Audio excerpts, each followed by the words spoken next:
everybody, thanks for joining us and welcome to Money Chat. It's where we talk all things money, the economy, housing, crypto, and so much more. If it relates to your wallet and your well-being, you can bet we're going to tackle it right here on Money Chat. I'm your host, Trina Robinson.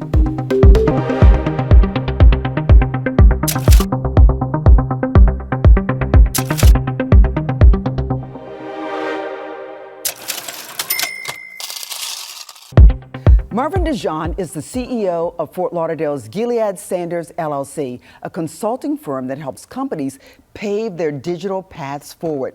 He recently wrote that the sands of global power are shifting as we all watch the rise of impactful technologies. Marvin DeJean joins us now. What did you mean by that statement, Marvin? And welcome. Thank you so much. Thank you for having me. So when I wrote that statement, I was if you could say, reading the tea leaves or the writing on the wall.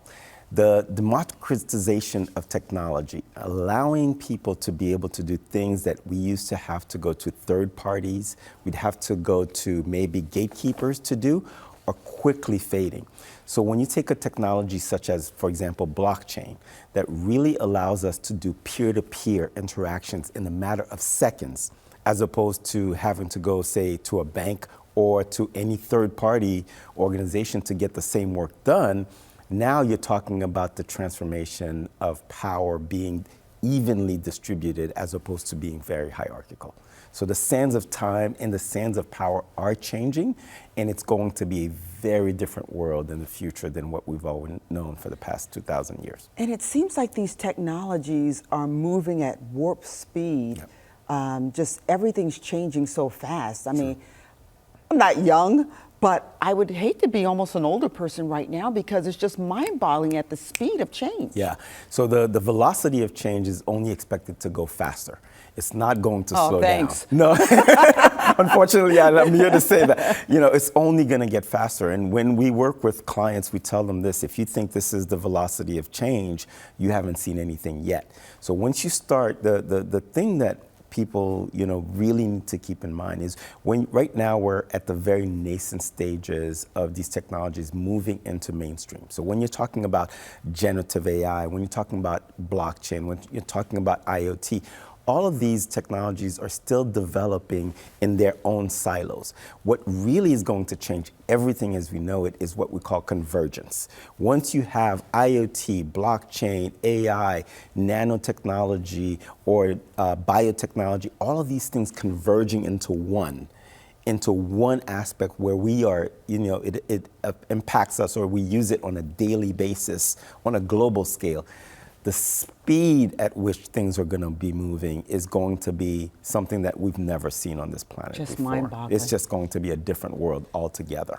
Do you worry that poor blacks and Latinos and even poor whites, just people who don't have access to the change and the education, are going to be left behind? Yeah, so it's interesting that you said that, because I was having this conversation with someone just recently about, we as a human species, we are a very hierarchical species. We like to know who's on top, who's on the bottom, and where the power structure relies. For the past 2,000 years on this planet, the way we've really set up ourselves in terms of hierarchy has been around things like maybe race, gender, wealth.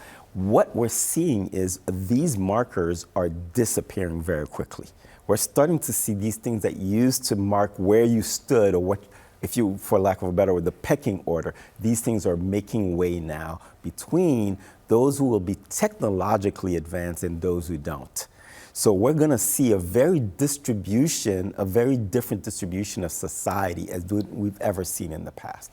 So really, wealth is really going to be dictated about your capacity to access not only technology, but also the capacity of what you can do with that technology versus someone who doesn't. So the issues of race and things are still going to be there, but we're going to start seeing them fading over time. So for communities of color, there's both opportunity and threat.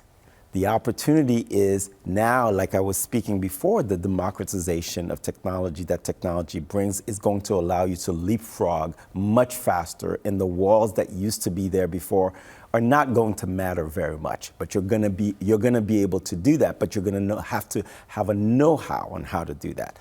Where the threat becomes is when the technology doesn't work in our favor. When the technology, for example, AI may be biased, right, in certain ways. Oh, yeah, we've seen some of that. We've seen some of that. So we're going to have to be extremely vigilant in terms of how those technologies are being used to either create, the haves and the have-nots based on where we have traditionally seen communities are. What do you think is the big thing that people should say, oh, that's going to change the world? The first will be artificial intelligence, for sure. It will be embedded in everything that we do. There's just no way around it. The second one, without a doubt, will be blockchain. The blockchain technology allowing us to do transactions in a matter of seconds, being able to bring digital assets, such as digital identities, anywhere and everywhere with us. So the days of carrying a wallet or carrying a credit card or even your assets such as your house will all live on the blockchain. And you'll be able to do transactions across the world with anybody in a matter of seconds, because digital identities, digital identification, verification of a transaction, and proof of ownership will be done in a matter of seconds, accomplished by AI. So these two technologies in the next couple of decades will radically change the world as we know it. What about robotics? Because I've always been fearful that the robots will take over, but at the same time, yes, I would love them to do my housework, Well, that's coming too, right? So with robotics, we're starting to see the commercialization of robotics, not only in manufacturing, but it's moving in places that we heretofore never saw them, right? So we're going to start seeing them domestically. You can talk about something as simple as the Roomba, but also we're going to see robots be able to do domestic work, going to be able to do the things that we traditionally did as rote work, being taken over by AI and robotics. So that is also going to have a massive impact both on jobs and our ease of living. Absolutely. So robotics is definitely another major element that's coming down the pipe. And let's talk jobs, because, that could eliminate a whole lot of jobs, but by the same token, it could create some new industries as well. Yes, absolutely. So I liken the digital revolution that we're in almost like the agricultural revolution that we had, or more so the industrial revolution. As agrarian way of life made way for industrial revolution, people had to move away from farms into city and learn whole new skill sets. So there are jobs, such as farming and all these things that went by the wayside.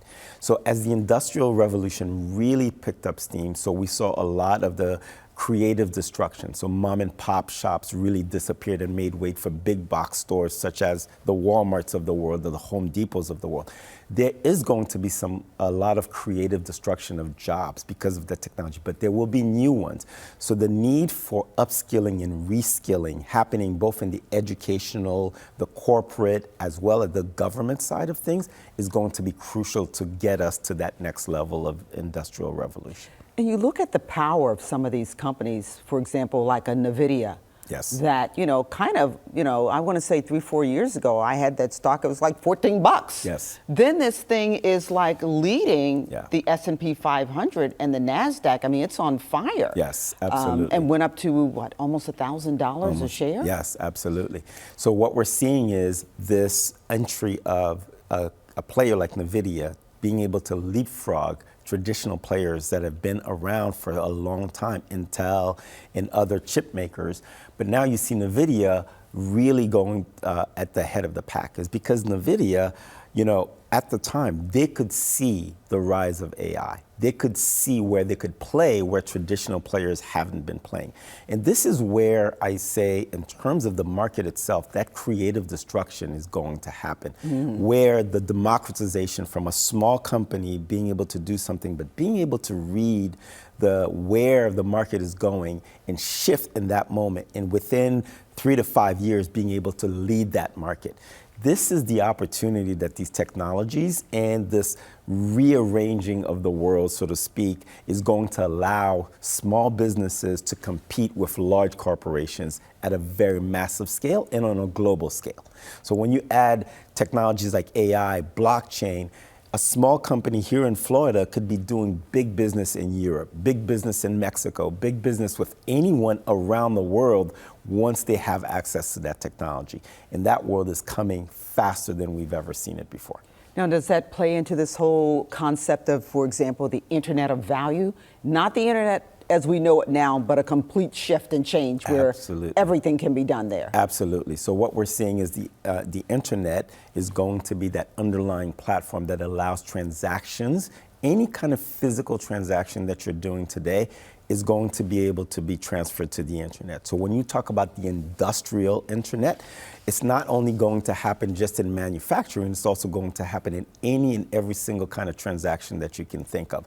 So the Internet of Value is when you bring blockchain to be able to bring in digital asset or token assets or any kind of value assets that we have both in the physical world will now be able to be transferred in the digital world. So imagine a hybrid world where what you own in the physical world can also happen in the digital world, and you can transfer that ownership or that proof of stake into someone else anywhere around the world in a matter of seconds.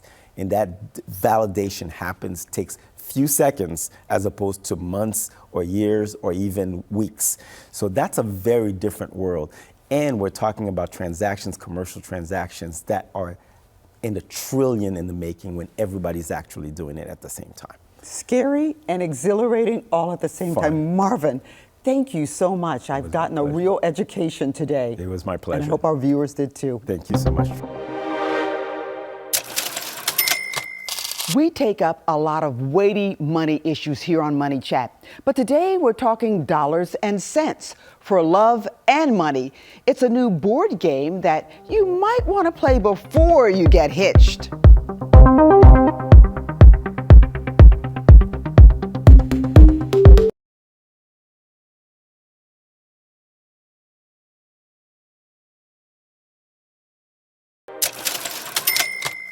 We take up a lot of weighty money issues here on Money Chat, but today we're talking dollars and cents for love and money. It's a new board game that you might want to play before you get hitched.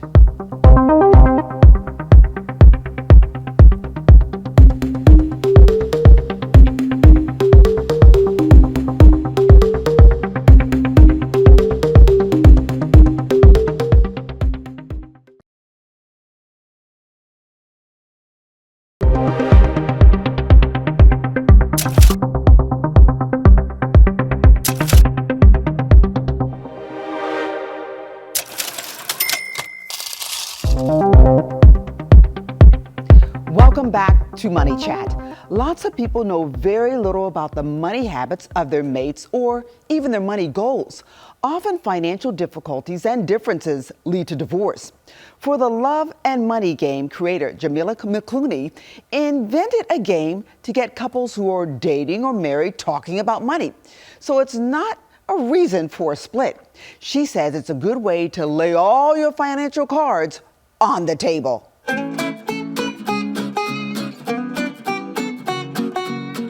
Tell me, why did you come up with this game? You know, I've been a financial advisor. This is my 14th year, and I noticed that most couples don't work together with their finances. I went to see a couple once, and the wife said, "Look, my husband doesn't know how much I make, so don't mention it when he comes or he's going to make me pay more bills." And I just realized that couples are not having the necessary conversations when it comes to their money like they should be. So I decided to come up with a fun way that they could have that conversation and kind of take the pressure off. How's the game played? So it's played between two people. You don't have to be in a relationship to play it. You can be dating. I think it's a good icebreaker for dating. You shuffle the cards, pull a card, and you take turns asking each other the question and explaining and kind of going into detail. So it's a conversational game that's meant to open up a lot of dialogue. So you kind of answer the question, who's it geared toward? Right. And then, so let's say I would ask you the question and you would answer, and then I would answer the same question back. What do you hope couples will gain from playing this game? I hope that couples will build intimacy and connection and really discover, the stories and the background of their money beliefs and why they handle money or look at money the way that they do. I hope it builds a connection and an understanding. What kinds of questions and scenarios come up? So one of the questions, a light question is, did you get an allowance as a kid? And that's something that could be a make or break in certain situations because if you got an allowance, you may want to give your kids allowances too. Questions like, do you know your credit score? What is it? Just really having those conversations that you might not think to ask, if you're dating or with somebody. What has been, I guess, the most enlightening part about this? Have couples come to you and said, hey, this really, really helped us? They have. I've heard couples who have been married for a long time, and a wife said she had no idea that her husband thought about money the way that he did, or he didn't know some of the things about money that came up when they played the game. What I think is, I guess, I don't want to say taboo, but almost somewhat off limits that people just don't talk about money, even with the person they're most intimate with and have to spend their life with and do things with like buy cars, buy homes, pay for education. It's kind of strange. It is very strange. I think that there's just, like you said, there's been a lot of taboo, a lot of secrecy and shame around money that just kind of makes you keep it secret and hidden to yourself. And I know there's been kind of like a big push for people to, when they're going into a relationship or as it gets more serious, really asking about things like credit and, what are your hopes and dreams down the road financially. And I bet this game would elicit some of those things. Absolutely. There's some groundbreaking questions in there, some things that are like, wow, I never thought to ask that. Or maybe, oh, okay, now I understand why you save like that or why you spend like that. So absolutely. Do you think the game could either break relationships or save relationships or both? I hope they don't call me. I hope to save. I really hope to save and bring that closeness and connection. And if maybe there are some relationships that are just hanging on by a thread, that this will be the deciding factor that will help couples make a decision that they probably should have made a long time ago. And tell me a little bit about your company because you've got other ventures other than this. Right. Yes, I'm a financial advisor. My company is Black Wealth Financial, and I help professionals, typically six-figure earners. We work with helping to minimize your taxes, to manage your wealth, increase your wealth, and to help with financial, overall holistic financial planning. So this is just a product that I created to help have the money conversations that I'm also launching a course, a premarital financial course that can accompany the game so that you can take it as a couple and really find out the things that you should know and the money moves that you should make as you move forward as a couple. And how do people get their hands on the game? You can buy the game by going to loveandmoneygame.com. I hope a lot of folks get a lot out of this because financial literacy is so lacking in our country. And if it's lacking in a marriage, you can't build strong marriages and strong families. Yeah, yes, communication and finances are the number one reasons why people divorce. So hopefully this can bridge the gap between both of those things to help improve and stabilize the relationships. That is the hope. Jamila, thank you so much. It's such a pleasure meeting you and good luck with the game. I hope to play it soon. Thank you. Thank you. I had a good time being here. Thanks for having me. He's known as the investing tutor, and he helps students of all ages navigate the economy and markets and make smart money moves. I had an engaging conversation with Dr. Hans Boting, who wants to make sure investors of all backgrounds and levels learn the value of financial literacy so they can prosper. What's your take on what's happening in the stock market right now? It seemed like it was just going vertical for a long time. Now it's been a bit more erratic, some ups and downs. Yes, I would say that the Mag 7, they've been the main proponents pushing the stock market higher. So you had this tech and AI play, which, has been boosting the stock market. And what's happening right now is that the market is trying to settle on, can this continue, right? In terms of, these groups of stocks. Will the earnings from these companies match, the hope for AI, right? So then the market is trying to settle on, is this really for real or not? And right before I logged on, I saw a notification that, Microsoft wasn't able to meet its earnings expectations in terms of like all of its AI investments.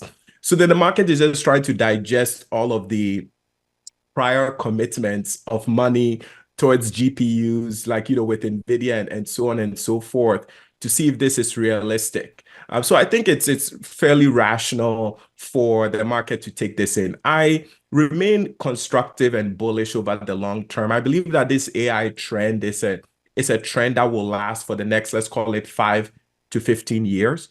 So we're really early, right? So I think that the market is expecting a lot in the short term, but then it should be a little bit patient. So you're not worried about the volatility, and do you think investors should be worried at all? Because you've heard so much, okay, are we going to go into recession? Is it going to be a soft landing? Is it going to be a hard landing? Will the Fed cut rates? Will they hike rates? So it's a lot for investors to take in, especially if they're not a person like you who does this for a living and really has a lot of learning and background in finance. Yes, and you bring up really good points, right? Because the Fed has had interest rates really high for an extended period of time. Coming into the year, there was an expectation of about 7 to 6 rate cuts this year. And so far into the year, about halfway into the year, we've had no cuts. And the expectation is that we might possibly have the first cut in September.